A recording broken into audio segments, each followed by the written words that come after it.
Genghis Khan, who was the ruler of a vast empire, had trouble controlling his own temper.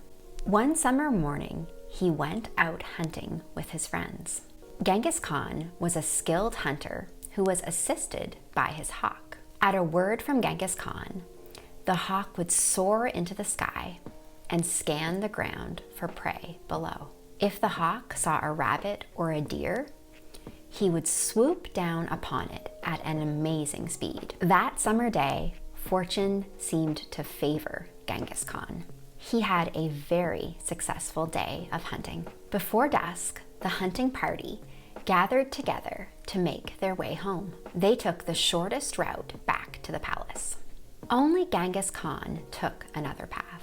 Even his pet hawk flew another way. Genghis knew that the hawk would find its way back, so he wasn't worried. Genghis rode along a trail that led to a spring.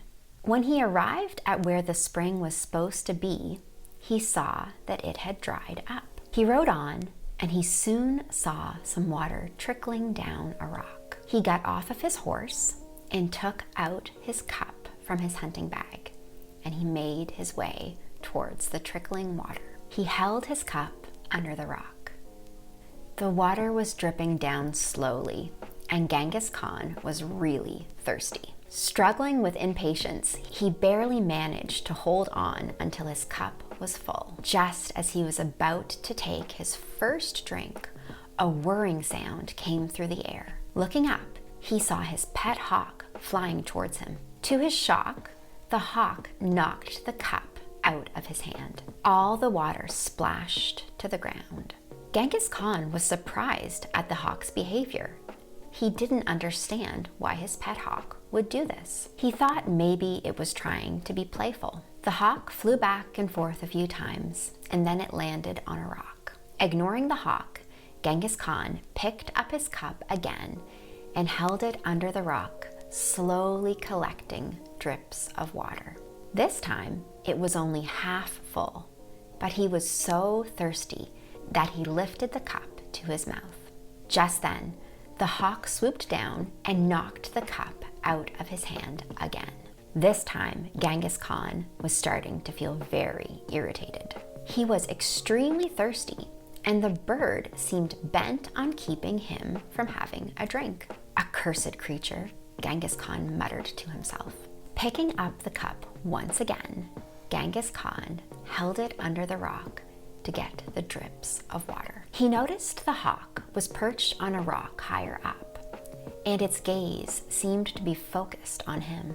With his free hand, Genghis Khan slowly slid out his sword. When his cup was full, he slowly brought it towards his lips. This time, he kept his eyes on his pet hawk. Sure enough, it swept rapidly towards him. Filled with anger, Genghis Khan raised his sword and savagely slashed the hawk. It fell lifeless at his feet. That will teach you, Sir Hawk. Never mess with a world ruler. When Genghis Khan turned around to drink, he realized he had dropped his cup. It had fallen between two rocks and he could not reach it. He decided to go to the source of the spring. After a long time, he arrived, utterly tired and thirsty. He was about to help himself to the water when he noticed a huge dead snake of the most poisonous kind floating in the water. The sight of the snake made Genghis Khan forget his anger. He now understood why his pet hawk had tried to stop him from drinking the water. The hawk was trying to save my life, and I repaid his kindness by killing him. I have learned a sad lesson today, and that is never to do anything in anger.